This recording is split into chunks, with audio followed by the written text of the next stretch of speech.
नमस्कार बंधुरा आज आमी दुटी অ্যান্টিসোরিক मेडिसिन निये आपनादेर साथे आलोचना करब। एकटी होच्छे किंग अफ অ্যান্টিসোরিক सालफार और एकटी होच्छे सोरिनाम। तो सोरा सोरा किन्तु सब मायाजमेर मा बला हय सोराके। तो आमरा दुटी मेडिसिन के কিভাবে আলাদা করে চিনব তাই নিয়ে আজকে আমি আলোচনা করব। আপনার চেম্বারে দুজন পেশেন্ট এসেছেন, লিন থিন, দুজনেই রোগা লম্বা, কিন্তু একজনে একটু স্টুপ শোল্ডার, একটু কুজো হয়ে চলছে, একটু দাঁড়ায়ও কুজো হয়ে, বসেও কুজো হয়ে। তো যে কুজো হয়ে দাঁড়িয়ে আছে সে কিন্তু আপনার চেম্বারে ঢুকেই বসার জন্য জায়গা খুঁজবে, কোন চেয়ারটা ফাঁকা আছে সেই চেয়ারটার দিকে সবসময় সেই চেয়ার সে খুঁজে বেড়াবে। তো এই পেশেন্টটি কিন্তু সালফার। সে যত দূর থেকে আসুক না কেন পেশেন্টটি, সে তার পোশাক পরিচ্ছদ তার মধ্যে কোনো পরিষ্কার পরিচ্ছন্নতা নেই।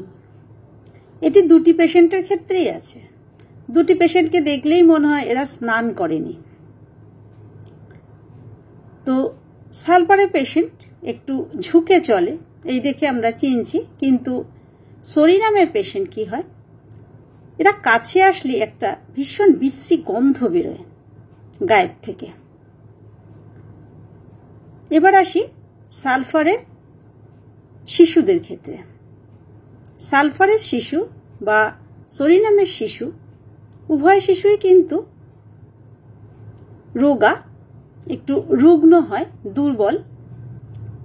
সালফারের শিশুদের পেটটা একটু সোরিনামের বাচ্চাদের তুলনায় সালফারের পেশেন্টদের পেটটা একটু বড় হয় বাচ্চাদের, আর সোরিনামের পেশেন্টরা একটু ফ্যাকাশে হয়। সোরিনামের শিশুরা একটু ফ্যাকাশে রঙের হয়। আরেকটি লক্ষণ হচ্ছে সালফারের শিশু দেখবেন চেম্বারে এসে যা কিছু পাচ্ছে মুখে দিয়ে দিচ্ছে, দেয়ালে হয়তো জিভ দিয়ে একটা চেটেই দিল, এটা কিন্তু সালফারের পেশেন্ট। সোরিনামের পেশেন্ট হয়তো চুপচাপ মায়ের কাছে ঘুমোচ্ছে, কিন্তু তার মা বলবে আমার বাচ্চা কিন্তু সারাদিনই ঘুমায়, রাতের বেলা ভীষণ জ্বালায়, বা দিনে রাতে দুই বেলাই জ্বালায়, এটাও কিন্তু বলতে পারে। কিন্তু বিশেষত সোরিনামের বাচ্চারা রাতের বেলা খুব জ্বালায়, খুব কান্নাকাটি করে, সারাদিন পরে পরে ঘুমোবে আর রাতের বেলা এরা জেগে থাকবে।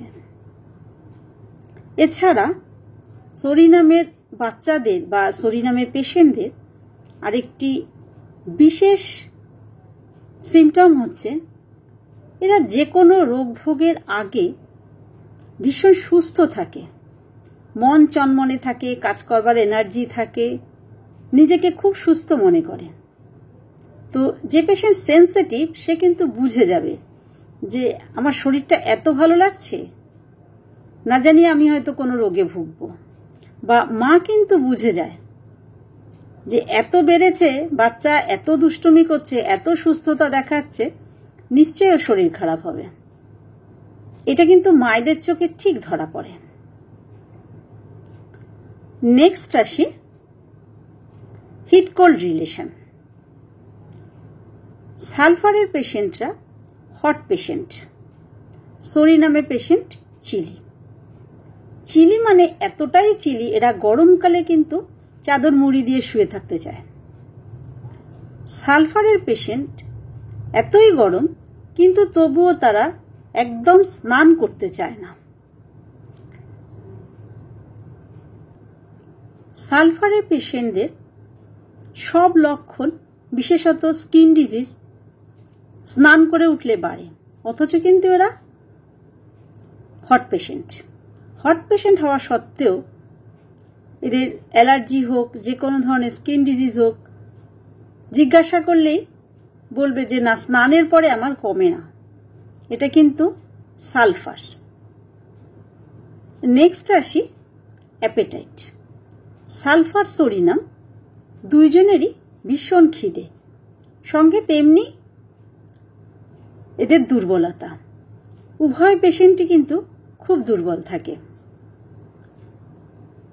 সালফারের দুপুর 11টা, ঠিক 10টা বা 11টা, একদম ঘড়ি ধরে যে 11টাই হবে সেটা কখনোই নয়। অন্যান্য সিমটমের সাথে যদি মিলে যায়, দেখা গেল তার 10টাতেই খিদে পেয়েছে, 10টা থেকে 11টা এর মধ্যে তাদের ভীষণ খিদে পায়।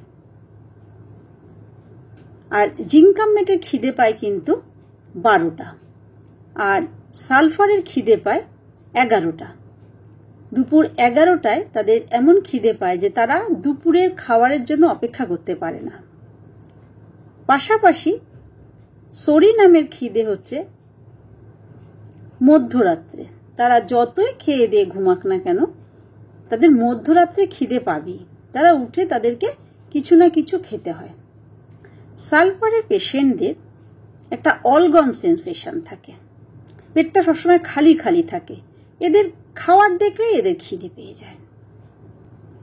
সোরিনামের পেশেন্টদের মাথার যন্ত্রণার সময় বা মাথার যন্ত্রণার আগে কিন্তু এদের খিদে বেড়ে যায়, ভীষণ খিদে পায় এদের। নেক্সট আসি ডেজায়ার। সালফারের মিষ্টির প্রতি ভীষণ আকাঙ্ক্ষা। এছাড়া এরা দুধ, পিকলস এসব খুব পছন্দ করে। কিন্তু সালফারের পেশেন্টদের দুধ এবং মাংসে এদের যে কোনো সিমটম অ্যাগ্রাভেশন হয়, মানে এদের দুধ এবং মাংস সহ্য হয় না। এছাড়া সালফার এবং সোরিনাম উভয়ে কিন্তু অ্যালকোহলিক ড্রিঙ্কস পছন্দ করে। সোরিনাম পর্ক এবং টোবাকো একদম পছন্দ করে না। আবার অনেক ক্ষেত্রে সালফারের অ্যালকোহলিক ড্রিঙ্কসটা অপছন্দ হয়। নেক্সট আসি থার্স্ট। সালফারের পেশেন্টদের ভীষণ জল পিপাসা থাকে। সোরিনামের পেশেন্টদের যেমন মাথার যন্ত্রণার সময় খিদে বেড়ে যায়, সালফারের পেশেন্টদের মাথার যন্ত্রণার সময় ভীষণ জল পিপাসা বেড়ে যায়। সোরিনামেরও জল পিপাসা আছে, কিন্তু সালফারের তুলনায় কম। সালফারের মাথার যন্ত্রণার সময় জল পিপাসা আরও বেশি বেড়ে যায়। নেক্সট আসি মাউথ। সালফারের পেশেন্টদের সমস্ত অরিফিসগুলো না ভীষণ লালচে থাকে, যেমন ঠোঁট, নাক, তো এগুলো ভীষণ লালচে থাকে। বাচ্চারা এলে, যেসব বাচ্চারা ডায়রিয়া নিয়ে আসে সালফারের পেশেন্টদের ক্ষেত্রে, তো সেই বাচ্চাদের অ্যানাসটা দেখলে কিন্তু সালফারের পেশেন্ট কিনা বোঝা যায়, কারণ অ্যানাসটা একদম লাল হয়ে থাকে। পাশাপাশি সোরিনামের পেশেন্টদের একটু টনসিলাইটিসের ভীষণ টেন্ডেন্সি থাকে। টনসিলাইটিস পেকে যায়, এটা অ্যাকিউট ক্ষেত্রেও কাজে লাগে, কিন্তু বিশেষ করে ক্রনিক কেসে সোরিনাম খুব ভালো কাজ করে। নেক্সট আসি স্টুল। সালফারের পেশেন্টদের ডায়রিয়া, মর্নিং ডায়রিয়া, সালফার এবং সোরিনাম উভয়ের ক্ষেত্রে মর্নিং ডায়রিয়ার একটি খুব ভালো ওষুধ। তাদের চোখটা খুললেই, সালফারের পেশেন্টদের চোখ খুললেই তাদের পটি পেয়ে যায়। ঘুম থেকে উঠে এদের ছুটে টয়লেটে যেতে হয়। সোরিনামেরও ক্ষেত্রে কিন্তু morning diarrhoea. Undigested food particles থাকে সালফারে। সালফারের স্টুলটা একটু গ্রিনিশ হয়, হোয়াইটিশ হয়। সালফারের পেশেন্টদের, বিশেষত শিশুদের ডায়রিয়ার ক্ষেত্রে দেখা যায় এদের অ্যানাসটি একেবারে লাল হয়ে থাকে, জ্বালা করে, টাচ করতে দেয় না বাচ্চা। সালফারের সবকিছুর সাথে একটা জ্বালা ভাব থাকে, যেমন এদের পাইলসটাতেও জ্বালা এবং চুলকুনিটা থাকবেই, ভীষণ ইচিং থাকে এবং বার্নিং থাকে সালফারের পাইলসের ক্ষেত্রে। সোরিনামেও কনস্টিপেশন আছে, সালফারেও কনস্টিপেশন আছে। সালফারে কনস্টিপেশনে ভীষণ হার্ড স্টুল হয়, একটু বড় ধরনের পটিটা হয়। সরিনামে ইনভলান্টারি হার্ড স্টুল, ঘুমের মধ্যেই বাচ্চার বিছানায় কিন্তু হার্ড স্টুল পাস হয়ে যায়, বাচ্চা বুঝতেও পারে না। সরিনামের ক্ষেত্রে এটা কিন্তু একটা বিশেষ লক্ষণ। সরিনামের কনস্টিপেশনের সঙ্গে ব্যাকএক থাকে। এই ডায়রিয়ার ক্ষেত্রে সালফার যদি ফেল করে তখন কিন্তু সরিনাম আসে। শুধু ডায়রিয়া নয়, যে কোনো রোগের ক্ষেত্রে, অ্যাকিউট কেসের ক্ষেত্রে যেমন সিলেক্টেড মেডিসিন ফেল করলে সালফার দেওয়া হয়, কিন্তু ক্রনিক কেসে সিলেক্টেড মেডিসিন ফেল করলে সেক্ষেত্রে সরিনাম দিতে হয়। সালফারের ডায়রিয়াতে ভীষণ দুর্গন্ধ, সরিনামেও খুব দুর্গন্ধ, কিন্তু সালফারের দুর্গন্ধের মধ্যে একটা সরিষ ভাব, মানে একটু টক গন্ধ থাকে। আর সরিনামের স্টুলে ভীষণ অফেন্সিভনেস থাকে, ভীষণ পুট্রিট থাকে, অতিরিক্ত গন্ধ থাকে সরিনামের ক্ষেত্রে। সালফারের তুলনায় সরিনামে কিন্তু ভীষণ দুর্গন্ধ থাকে পটিতে। নেক্সট আসি ইউরিন। সালফার এবং সরিনাম এদের সমস্ত ডিসচার্জেই কিন্তু অফেন্সিভনেস থাকে। তো ইউরিনেও অফেন্সিভনেস আছে, কিন্তু এটা আমরা আলাদা করছি এভাবে যে সালফারে কিন্তু ফ্রিকোয়েন্ট ইউরিনেশন হয়, বারবার রাতের বেলা প্রস্রাবে যায়, যেটা আমরা মার্কসলে পাই। বারবার রাতে প্রস্রাবে যায়, মার্কসলও যায় যেমন, তেমন কিন্তু সালফারও যায়। প্রস্রাব করবার সময় সালফারের পেশেন্টদের ভীষণ জ্বালা করে ইউরেথ্রায়, এমনকি প্রস্রাব হয়ে গেলেও তারপরও জ্বালা চলতে থাকে। সরিনামের ক্ষেত্রে প্রস্রাব করবার সময় জ্বালা থাকে, কিন্তু প্রস্রাব হয়ে গেলে আর জ্বালা থাকে না। সালফারের পেশেন্টরা পরিমাণে প্রচুর প্রস্রাব করে, আর এদের ইউরেথ্রাতে একটা চুলকনি থাকে, একটা ইচিং থাকে ইউরেথ্রাতে। নেক্সট আসি সোয়েট।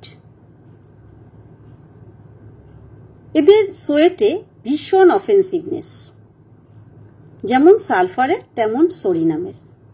সালফারের তুলনায় সরিনামের সোয়েটে কিন্তু অতিরিক্ত দুর্গন্ধ থাকে। কোথাও কোথাও বলছে যে সরিনামের সোয়েট কিন্তু স্ক্যান্টি, কিন্তু কোথাও বলছে প্রফিউজ সোয়েট, যেমন সালফার তেমন সরিনামের প্রফিউজ সোয়েট। আবার কোথাও বলছে, বিশেষত অ্যালেন নোটসে বলছে সরিনামের সমস্ত রোগ লক্ষণ ন্যাট্রামিউরের মতো সোয়েটিংয়ে কমে, ডিউরিং সোয়েট সমস্ত রোগ লক্ষণ কমে। আবার রেপার্টরি কিন্তু কেন্ট রেপার্টরি কিন্তু ঠিক তার উল্টোটা বলছে। নেক্সট আসি স্কিন।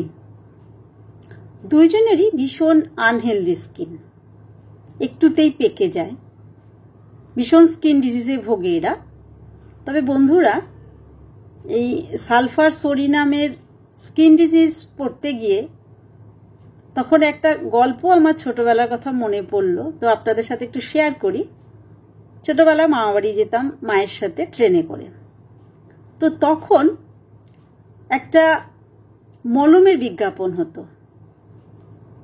কোম্পানিটার নাম ছিল ঢোল কোম্পানি, ঢোল কোম্পানি চুলকানির মলম। তো তখন ছোটবেলায় শুনেছিলাম, তো হকার বলছে যে চুলকে চুলকে ধান ক্ষেত। তখন না এই কথাটার মানে বুঝতাম না, যে চুল করছে হয়তো খুব জ্বালা টালা করছে, এরকম কিছু একটা মানে সেভাবে বুঝতাম না। তো এই সালফার সরিনাম পড়তে গিয়ে আমার সেই গল্পটা মনে পড়ল। সত্যিই তাই, সালফার সরিনাম উভয়েরই এদের এত ইচিং হয় যে এরা চুলকোতে চুলকোতে শেখে, একদম স্কিন খসখসে করে ফেলে, একটা রনেস এসে যায়। তো এই রনেস সালফারের ক্ষেত্রে কি হয়, যদি স্নান করে ওঠে তাতেও কিন্তু তাদের জ্বালা কমে না, আরো জ্বালাটা বেড়ে যায়। সরিনাম চিলি পেশেন্ট, তো এই রনেস কিন্তু একটু গরমে ওদের কমে, তো সেই অর্থে তেমন মার্কেবল না, কারণ সরিনামে আবার স্কিন ডিজিজ বিছানার গরমে বেড়ে যায়। সালফারেরও বাড়ে, সরিনামেরও বাড়ে। সালফারের হাতে পায়ে ভীষণ জ্বালা থাকে। সালফারের এই জ্বালাটা কিন্তু একটি বিশেষ গুরুত্বপূর্ণ লক্ষণ। এই স্কিন ডিজিজের ক্ষেত্রে সালফার এবং সরিনামের সব লক্ষণই কিন্তু একই রকম প্রায়। আমরা আলাদা করব কিভাবে? সালফারের কিন্তু অ্যাগ্রাভেশন হবে গরমে, আর সরিনামের অ্যাগ্রাভেশন হবে ঠান্ডায়। তো এই ক্ষেত্রে সালফার এবং সরিনাম আমরা কিন্তু আলাদা করব স্কিন ডিজিজের ক্ষেত্রে। সালফারে বয়েলসের একটি খুব ভালো ওষুধ সালফার। সালফারের বয়েলসগুলো ঝাঁকে ঝাঁকে ওঠে, বা একটা উঠছে ঠিক হচ্ছে আবার একটা উঠছে, একটার পর একটা উঠতে থাকে, সেক্ষেত্রে কিন্তু সালফার খুব ভালো কাজ করে। তার সঙ্গে বলে রাখি, নাকে বারবার ফোড়া ওঠে, ছোট ছোট ফোড়া ওঠে নাকের ভেতরে, সেই ক্ষেত্রে কিন্তু টিউবারকুলিনাম ভীষণ ভালো কাজ করে। নেক্সট আসি স্লিপ। সালফারের পেশেন্টরা সন্ধ্যের থেকে এদের ঘুম ঘুম ভাব থাকে, কিন্তু রাত 2টো থেকে ভোর 5টা পর্যন্ত এদের ঘুম থাকে না। এছাড়া এদের সারাদিনই একটা ঘুম ঘুম ভাব থাকে, দুর্বলতা থাকে। সালফারের পেশেন্টদের ঘুম থেকে উঠলে মনটা খুব ফুরফুরে থাকে, খুব ভালো থাকে, কারণ এরা হ্যাপি ড্রিমস দেখে। তারা যা পছন্দ করে, বেঁচে থাকার জন্য যেসব আনন্দগুলো তারা পছন্দ করে, ঘুমের মধ্যে সালফারের পেশেন্ট ঠিক সেই স্বপ্নগুলোই দেখে। ওই জন্য এরা যখন ঘুম থেকে ওঠে খুব খুশি মনে থাকে। পাশাপাশি সরিনামের পেশেন্টরা রাতে এত চোর ডাকাতের স্বপ্ন দেখে, যার ফলে তাদের ঘুমই হয় না। নেক্সট আসি মাইন্ড। সালফারের পেশেন্টরা কিন্তু ভীষণ অলস হয়, আর ভীষণ ফরগেটফুলনেস হয়, ভীষণ ভুলে যাওয়ার একটা প্রবণতা থাকে এদের। এছাড়া সালফারের পেশেন্টরা ভীষণ নোংরা হয়। তাছাড়া এরা যে কোনো একদম ভ্যালুলেস জিনিসকেও ভীষণ ভ্যালু দেয়। একটা ছেঁড়া কাপড়ের টুকরো বা যে কোনো কিছু যার কোনো মূল্য নেই, সেই জিনিসটাকে সে খুব মূল্য দিতে চায়। যে কোনো জিনিসকে, একটা নোংরা জিনিস বা বাজে জিনিসকেও সে খুব সুন্দর চোখে দেখে, সে সেটাকে খুব সুন্দর মনে করে। এছাড়া এদের মনে হয় যেন পেটের মধ্যে বাচ্চা নড়াচড়া করছে। এটা কিন্তু সালফারে একটি বিশেষ লক্ষণ। সালফারের পেশেন্টরা ছেঁড়া ন্যাকড়াটাকেও খুব সুন্দর মনে করে এবং সেটা খুব যত্ন করে রেখে দেয়। নেক্সট আসি সরিনামের মাইন্ডে। সরিনামের পেশেন্টরা হোপলেস। এরা সাফল্যের ব্যাপারে একদম নিরাশ থাকে। এরা রোগের ব্যাপারেও নিরাশ থাকে, যে এদের রোগ সারবে না। তা এত হতাশা থেকে এদের একটা সুইসাইডাল টেন্ডেন্সি থাকে। আবার কিন্তু মৃত্যু ভয়ও আছে। এরা ঝড় বাতাসের সময় অস্থির হয়ে ওঠে। বন্ধুরা, এই সালফার সরিনাম ডিফারেন্সের সাথে আমি আমার দু একটি অভিজ্ঞতা আপনাদের সাথে শেয়ার করছি। আমার একটি পেশেন্ট, সে প্রথম যখন আসলো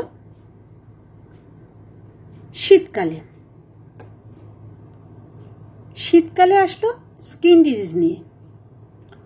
ওর স্কিন ডিজিজটা অদ্ভুত, পুরো স্কিন কালো হয়ে যাচ্ছে, সমস্ত বডি পার্ট, থাইগুলো তো একদম দিনের পর দিন কালো হয়ে যাচ্ছে।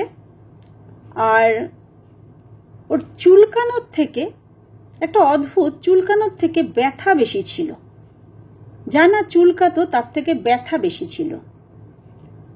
জামা কাপড় খুললে চুলকানোটা বেশি হতো। তো বন্ধুরা, স্কিনটা ব্ল্যাকিশ হয়ে যাচ্ছে, ঠান্ডায় বাড়ছে, আর অন্যান্য সিমটম দেখে আমি আর্সেনিক দিয়েছিলাম। Arsenic 50 ml 1 2 3 খাইয়েছিলাম। তারপর গরম পড়ে গেল, ভালো রইল, আস্তে আস্তে কমেও গেল। নেক্সট শীতেও ভালো রইল। তারপর আবার আসলো, আবার সেই একই সিমটম, আবার আমি আর্সেনিক দিলাম, পরবর্তী পাওয়ারগুলো দিলাম, কমে গেল। কিন্তু কিছুদিন বাদে আবার সে একই লক্ষণ নিয়ে আসলো, কিন্তু স্কিনটা দিনের পর দিন কালোই হয়ে যাচ্ছে। আমি দেখলাম ও যখন এতটাই ঠান্ডায় সেন্সিটিভ যে বাইরে ঠান্ডা হাওয়াও যদি ওর গায়ে লাগে তাতেও স্কিনের চুলকানোর থেকে অদ্ভুত ধরনের একটা ব্যথা, শিরশির করে ব্যথা করে। আর একটু হাত বুলালে যদিও একটু ভালো লাগে, কিন্তু চুলকানোটা সেই তুলনায় কম, তার থেকে ওর ব্যথাটা বেশি ছিল। আমি সরিনাম দিলাম। সরিনাম 1M খেলো, তারপরেও একটু ছিল, তারপর 10M দিলাম। 10M দেওয়ার পর বছর 2 হয়ে গেল, এখনো পর্যন্ত আর সেই স্কিন ডিজিজটা ব্যাক করেনি। কেন দিলাম সরিনাম? সরিনামটা দিলাম শীতকাল হলে ওর এই স্কিন ডিজিজটা ফিরে আসতো, আর আর্সেনিকের মতোই গরমে একটু ভালো লাগতো, ঠান্ডা তো একদম সহ্য করতে পারতো না। তো আর্সেনিক ফেল করেছে, ক্রনিক কেস, সেই জন্য আমি সরিনাম দিলাম। সরিনামে খুব ভালো কাজ করেছে। তো পাশাপাশি আমি আমার আরেকটি কেস আপনাদের সাথে শেয়ার করি। আমার ছেলে ছোট থেকে লিনথিন, তো আমারও একটু আফসোস ছিল যে এত লিনথিন। তো যাই হোক, ভীষণই সুস্থ বাচ্চা, কোনো দিকে কোনো অসুবিধা ছিল না। তো ওর একটা লক্ষণ দেখতাম আমি, যখন দেখতাম বেশ একটু বেশি ফুরফুরে লাগছে, বেশি সুস্থ লাগছে, তখন না আমার একটু মনে খটকা লাগতো। একটা অদ্ভুত, তাই ও কিছুদিন বাদে হলেও 2-4 দিনের মধ্যেই ও হয়তো জ্বর, সর্দি, কাশি নইলে পেটের কোনো সমস্যায় ভুগতো। তবে আমি তাকে কোনোদিনও সরিনাম দেইনি, এমনি মেডিসিনেই কভার হয়ে যেত, আমি কোনোদিনও ওভাবে দেইনি সরিনাম। কিন্তু অদ্ভুত ব্যাপার, ওর অ্যাডোলেসেন্স পিরিয়ডে, আমি এই জন্যই কেসটা শেয়ার করছি, ওর অ্যাডোলেসেন্স পিরিয়ডে ভীষণ একনি হলো, সারা মুখে একদম ভরে গেল, সারা পিঠে, স্কুলের ব্যাগ নিতে পারতো না, এত ব্যথা, আর বড় বড় এরকম পিম্পলসগুলো হয়েছিল। আমি কি করলাম, সমস্ত লক্ষণ দেখে সরিনাম 200, 1M, 10M, লাস্ট আমি 10M 2 ডোজ দিয়েছি।